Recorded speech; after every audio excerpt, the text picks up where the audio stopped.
J'ai dû m'absenter la dernière séance en raison d'une vilaine grippe. Alors, je veux profiter de celle-ci pour premièrement offrir mes condoléances à mon collègue Jean Fontaine qui a perdu sa mère récemment.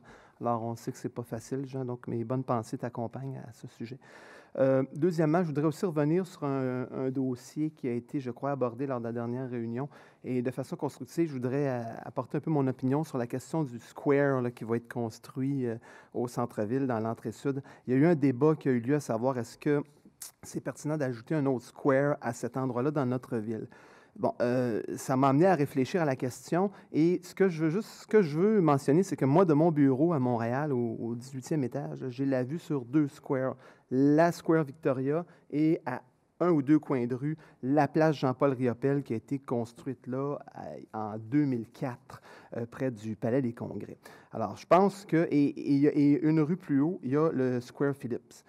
Et ces endroits-là, ce sont des milieux de vie qui sont habités par les Montréalais, par les travailleurs qui vont dîner le midi. Alors, je pense que, et j'en mentionne trois, et il y en a plusieurs autres également à Montréal, pour nommer cette ville-là, dans le cœur de Montréal, et qui font la fierté des Montréalais et de la ville, qui lui donnent un signe distinctif.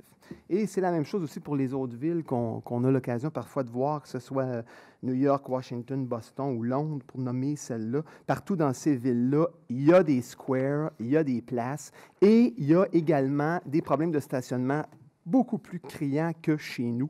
Mais pourtant, on ne remet pas en question l'existence de ces squares-là et de ces places-là. Alors, je pense que c'est possible d'aménager un beau square, d'en faire un lieu de rassemblement qui va donner un caractère distinctif à notre Vieux-Saint-Jean et en même temps d'aménager des stationnements en nombre suffisant. Je pense que M. Berthelot, vous allez peut-être en parler un peu tantôt. Et donc, c'est mon avis sur le sujet. Donc, le Square du 22e va être un élément distinctif qui va améliorer le milieu de vie qui est notre centre-ville. Et je pense que j'ai jamais entendu parler, moi, de Londoniens qui voulaient éliminer Trafalgar Square ou Hyde Park Corner pour installer des stationnements. Alors, voilà.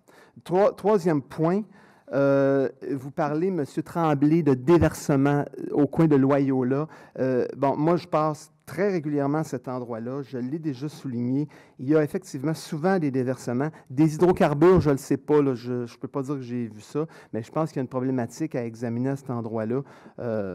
Même en temps sec, il y a des déversements qui se font là. On parle bien là, près de la clôture, là, au coin de Loyola et dans le fond Champlain. Là.